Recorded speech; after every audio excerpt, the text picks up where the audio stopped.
네, 안녕하세요. 중수초입니다. 10월 7일 두 번째 영상. 제 첫 번째 영상 헬릭 스미스에 대해서만 얘기를 했고, 두 번째 영상 경협주랑 5G 반도체에 대해서 오늘 좀 말씀을 드리겠습니다. 그래서 오늘 경협주가 주말에 이슈가 굉장히 큰 게 나왔습니다. 이제 10월 1일 날에는 북미 실무 협상이 5일 날 진행이 된다고 합의한다는 그런 뉴스가 나왔는데, 어제 10월 6일 날 북미 고위급 회담이 결렬이 되었죠. 그리고 이제 북한에서 상당히 강하게 나왔습니다. 추후 회담이 이제 미국에 달려 있다고 얘기를 하면서 미국을 상당히 압박을 했습니다. 그래서 약간 역겹다 뭐 이런 발언까지 하면서 굉장히 투심을 악화를 시켰어요. 그래서 이제 어떤 분께서 대북주 이제 폭포 내릴 것 같네요라고 말씀을 해주셨는데, 저는 개인적으로는 크게 떨어질 것 같지 않다고 생각을 해서 크게 걱정하지 않았어요. 근데 결과론적으로 보면은 저희 이제 예측이 틀렸던 거죠. 제가 이제 걱정하지 않았던 이유는 이미 선제적으로 조금 많이 하락을 했다라고 생각을 했고, 어차피 실무회담에서는 특별한 게 이제 나오지 않을 가능성이 높다고 생각을 했기 때문에, 그리고 이제 완전히 판을 깼다고는 생각을 안 했거든요. 그리고 앞으로 좀 추가적인 2차 실무회담이 있지 않을까라는 그런 생각으로 크게 떨어지지 않을 거라고 생각을 했는데, 오늘 굉장히 많이 떨어졌습니다. 그래서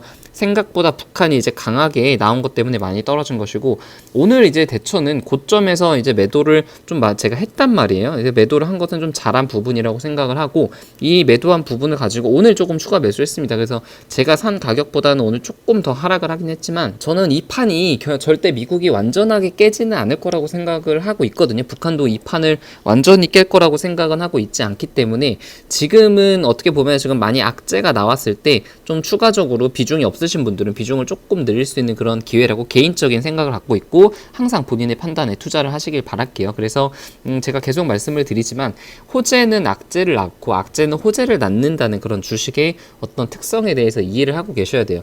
그러니까 북미 실무 협상 때문에 상승을 했던 것이 현재는 실무 협상 결렬이 돼가지고 큰 하락이 되었죠. 그래서 만약에 이때 상승했을 때 매수를 했던 사람들은 오늘 좀 크게 하락을 맛봤을 가능성이 좀 높고, 반대로 악재는 호재를 낳는다는 것은 현재 북미 실무 협상이 결렬이 되었지만 이것이 앞으로 호재가 될 가능성에 대해서 생각을 하신 분들은 매수를 하셨을 테고, 이게 정말 호재가 될지 악재가 될지에 대해서는 조금 더 지켜봐야겠죠. 그래서 이제 5G 종목 등락을 보면은 좀 대부분의 종목들이 좀 많이 빠졌습니다. 이제 3% KMW 좀 많이 빠졌네요. 3% 넘게 빠졌고, 다산 네트워크스, 이노얼스 대부분은 2% 이상 좀 빠졌는데, 커뮤니티에 좀 글을 남겼었잖아요. 근데 이제 댓글에 다산 급격하게 빠진 이유 있을까요? 라는 그런 계셨어요. 그래서 뭐 차트를 봤더니 뭐 1% 뭐 2% 정도 이제 빠진 것 같더라고요. 그래서 뭐 그 한 5% 넘게 빠진가 했는데, 지금 이런 게 좀 관점의 차이인 것 같아요. 그리고 예상 보유 기간의 차이고, 어떻게 보면 좀 확신의 차이라고 볼 수 있는데, 저는 이제 2020년까지는 들고 갈 계획이 있기 때문에 오늘 같은 당연히 좀 속상하긴 하죠. 이제 제 종목이 1% 2% 빠지게 되면은 아무튼 그 마이너스 손실이 나게 되니까. 근데 지금같이 오늘같이 빠진 것들이 아주 그냥 잔 파도라고 생각을 하고, 이게 실제로 뭐 바닷가에서 논다고 쳤을 때 잔 파도가 밀려온다고 해가지고 바닷가에서 다 도망가지는 않잖아요. 뭐 해일 정도나 이제 토네이도가 오면은 정말 도망가야겠지만, 이런 짜잘짜잘한 파도에 대해서는 저는 크게 이제 신경을 쓰지 않고 있고, 서진 시스템 같은 경우도 이제 6개월 넘게 홀딩을 하고 있지만 결국엔 지금 수익률이 마이너스 3%예요. 근데 누구나 이제 매수를 하자마자 10% 20% 수익을 나기 바라지만, 대부분의 종목들은 사실 그렇지 않죠. 그래서 6개월, 1년 이상 기다려야 하는 종목들도 있습니다. 그래서 제가 꼭 말씀을 드리고 정말 이 종목을 확신이 있고 앞으로 6개월, 1년 뒤에 상승할 거라는 확신이 있으신 분들은 이런 잔파도에 휩쓸리지 말고 그냥 기다리시면 되고, 만약에 매수를 하고 뭐 당일, 일주일 안에 수익을 내고 싶으신 분들은 다른 종목을 좀 매수를 하시는 게 낫겠죠. 그래서 매일매일 오르기 바라는 것처럼 도둑놈 심보도 없다고 생각을 해요, 주식 시장에서는. 그래서 이제 완전히 패러다임을 바꿔야 되고 사고방식을 바꿔야 된다고 생각을 하고 있고, 매일 오르는 주식은 없습니다. 오르면은 떨어지게 되어 있고 떨어지면은 오르게 되어 있는 것이 그런 것이 주식 시장이고, 이런 변동성을 견디지 못한 사람들은 투자를 하면 안 됩니다. 그래서 제가 이제 투자를 해보니까 손실의 고통의 시간은 굉장히 긴 것 같아요. 그리고 수익의 즐거움은 굉장히 짧아요. 그리고 이제 수익이 낮다고 하더라도 그 수익금이 이제 반환될 때의 고통은 더 크죠. 손실의 고통에 대해서 익숙해지지 않으신 분들은 주식 투자를 하면 안 된다고 생각을 합니다. 제가 뭐 재밌게 본 영화는 아닌데 리틀 포레스트라는 영화가 있어요. 여기서 좀 좋은 그런 얘기들이 있어가지고 같이 좀 공유를 했으면 좋겠습니다. 그래서 여기서 어떤 얘기가 있었냐면은, 음식도 인생도 이제 기다리라고, 이제 문소리죠. 문소리 배우가 기다리라고 얘기를 하고 있어요. 이렇게 기다릴 줄 알아야 최고로 맛있는 음식을 맛볼 수 있어 라고 얘기를 하거든요. 주식도 좀 마찬가지인 것 같아요. 음식도 인생도 주식도 기다려야 되고, 기다릴 줄 알아야 진정한 수익을 맛볼 수 있고, 싹이 나고 꽃이 피고 열매가 맺는 그 모든 것, 타이밍, 기다린다. 이거 기다린다고 얘기를 하잖아요. 주식도 계속 기다리는 게 굉장히 중요하다고 생각을 하는데, 하락을 하고 분할 매수를 하고 상승하는 모든 것, 이거 타이밍이고 기다림이 가장 중요하다고 생각을 합니다. 그래서 너무 조급해하지 마시고, 이렇게 하락을 좀 며칠 한다 그래가지고 이것이 뭐 5G가 망하거나 그럴 것은 전혀 아니기 때문에, 오히려 현금을 가지고 있고 분할 매수의 자세로 대응을 하신다면은 이런 하락에 조금 더 즐거운 그런 기다림의 시간이 될 수가 있을 것 같습니다. 일단은 전반적으로는 그냥 그저 그랬습니다. 자, 원익 IPS랑 뭐 TCK는 조금 좋았는데, 전반적으로는 그냥 보통이었던 그런 반도체 관련 주였고요. 레포트가 좀 나와서 레포트를 보는 적절한 자세라는 그런 주제로 얘기를 좀 해보려고 해요. 일단 원익 IPS가 3분기는 하향을 하고 4분기는 이제 상향을 한다라는 그런 레포트가 나왔습니다. 그리고 2020년도는 상향을 한다는 얘기가 나왔죠.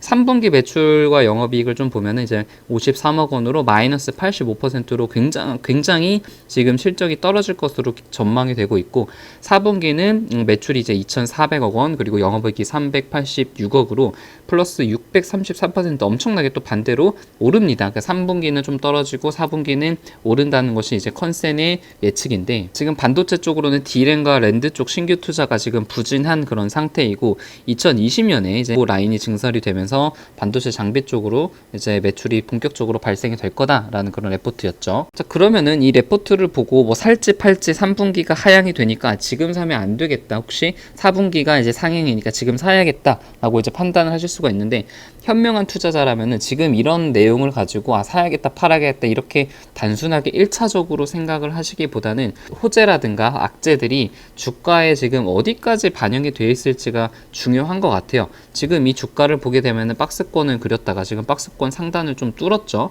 그러면은 지금 3분기 실적 악화가 반영이 되었을까, 아니면 4분기 실적 호전이 반영이 되었을까에 대해서 생각을 해볼, 제 개인적인 생각으로는 주가가 이렇게 양봉을 크게 그린 데에는 분명한 호재 이슈가 있을 거라고 생각을 해요. 그래서 제 생각에는 3분기 실적은 좀 건너뛰고 4분기 호실적이 어느 정도 좀 반영이 된 시점이라고 생각을 합니다. 그래서 4분기가 이제 굉장히 크게 영업이익이 많이 늘 거다라는 이슈 하나만 가지고 들어간다라면, 투자 아이디어가 그거 하나라면은 제 생각에는 여기서 더 크게 수익률을 보기는 조금 힘들 것 같고, 그거 말고도 이제 디스플레이 쪽에서도 장비 발주를 하는데, 최근에 이제 600억짜리 대규모 중국 쪽으로 디스플레이 제조 장비 공급을 했습니다. 아마 OLED 쪽으로 수주를 한 것으로 좀 보이는데, 이런 이슈가 반영이 되어 있을 수도 있고요. 그래서 지금 두 가지 호재, 디스플레이 쪽 수주가 있고 4분기 호실적 이슈가 있는데, 제 생각에는 어느 정도는 약간 반영이 된 거라고 생각을 하고 있습니다. 그래서 확실한 거는 3분기 악재는 주가에 반영이 되어 있을 가능성이 좀 높고, 4분기 실적이 만약에 반영이 되어 있지 않다면은 추가적인 상승이 가능할 수가 있고, 만약에 반영이 되어 있다라면은 추가적인 상승은 제한이 될 수 있겠죠. 그래서 본인의 판단에 맞게 반영이 되었는지 반영이 되어 있지 않은지 판단에 따라서 투자를 해야 되고, 사실 레포트에서 더 열심히 봐야 될 것은 투자에 대한 아이디어를 얻는 거예요. 제가 이제 예전에도 영상 말씀드렸듯이 파운드리 쪽, 그러니까 비메모리 쪽으로도 장비를 수주할지 말지가 좀 이슈가 될 것 같은데, 지금 파운더리 향 쪽으로 EUV 7 나노향 증착 장비가 4분기부터 입고가 시작될 예정이라고 합니다. 그러면은 이제 지금은 크게 파운더리 쪽으로 매출이 발생이 되지 않지만 의미 있는 수준의 매출이 발생이 된다면은 아무래도 좀 퀀텀 점프를 할 수 있는 그런 모멘텀이 될 수가 있죠. 그래서 비메모리 쪽으로는 추후에 영상을 다시 좀 찍을 예정이니까 좋아요랑 구독 눌러주시면 감사드리겠고, 7월 3일 날 이제 비메모리 쪽 수혜 기사가 나왔었는데 이거 연장선으로 좀 봐야 될 것 같아요. 그래서 인텔이랑 퀄컴이랑 엔비디아가 삼성의 파운드리 쪽에 수주를 하게 되면은 당연히 삼성에서 이제 장비 쪽에서도 수주를 진행이 될 것이고, 삼성 쪽에 비메모리 쪽 장비를 납품하는 원익 IPS가 수혜를 받을 것이다라는 그런 아이디어가 있었는데, 지금 이것이 어느 정도 약간씩은 좀 수면 위로 지금 떠오르고 있는 상태라고 생각이 듭니다. 그래서 컨센을 보면 2020년이 EPS가 1200에서 3,200으로 이제 높아지는 상태이죠. 굉장하게 2020년에 EPS가 많이 높아지긴 하는데 PER을 지금 10에서 한 15 정도로 주게 되면 가격이 이제 32,000원에서 45,000원 정도 나오는 그런 시점인데, 이게 중요한 게 지금 2019년 기준으로 아니라 2020년 기준이기 때문에 지금 당장에 48,000원, 3만원대까지 간다라고 생각하면 절대 안 되고, 우리가 생각하고 있는 호재들이 정말로 실현이 될지, 그리고 언제 실현이 될지에 대해서 판단을 하는 그런 비판적인 자세가 레포트를 볼 때 필요합니다. 그래서 이제 결론적으로 말씀을 드리면은, 레포트에서 나오는 얘기를 그대로 받아들이지 말고 한 단계 걸러서, 마치 체에서 걸르듯이 그렇게 걸러서 들어야 된다고 좀 말씀을 드릴 수 있겠고, 그러니까 3분기 실적이 좋지 않다라는 그런 얘기가 나왔는데, 그러면은 이미 지금 반영이 되어 있는 거 아니냐라는 그런 생각으로 걸러야 되고, 예전에도 RFHIC 목표가 상승 55,000원으로 9월 23일 날 레포트가 나온 이후로 계속 많이 떨어졌죠. 그러니까 이제 당연히 이제 레포트에 나온 얘기들이 주가에 이미 다 반영되어 있는 얘기들을 하기 때문에 이렇게 떨어진 거고, 우리는 이제 레포트를 곧대로 받아들이면 안 된다라고 말씀을 좀 드릴 수 있겠어요. 자, 그리고 오늘 바이오가 좀 난리 났죠. 신라젠 상한가 같고 헬릭스미스 상한가 같고 다른 바이오주들도 상당히 좀 좋았습니다. 그래서 사람들의 기대가 하나도 없을 때가 매수할 때인가라는 그런 생각이 잠깐 들었어요. 그런 의미에서 5G는 아직은 사람들의 기대가 좀 크기 때문에 아직은 좀 완전히 저점이 나오고 급등을 하기에는 좀 시간이 더 걸리지 않을까라는 그런 개인적인 생각을 좀 가져봅니다. 그래서 오늘 포트폴리오는 헬릭스미스가 이제 상한가 같고 이제 바이오가 좀 좋았는데, 나머지 5G 종목들이랑 현대 엘리베이터가 좀 많이 하락을 하면서 전체적인 계좌는 뭐 그렇게 좋진 않았습니다. 비록 이제 헬릭스미스가 상한가를 갔지만. 그래서 오늘은 이제 제가 가장 먼저 사고 싶은 LG U+랑 그리고 현대 엘리베이터가 오늘 좀 많이 빠져서 약간 추매를 좀 했어요. 이제 고점에서 판 물량을 다시 좀 매수를 한 거죠. 오늘 영상은 여기서 좀 마무리를 하고요. 좋아요랑 구독 눌러주시면 감사드리겠습니다.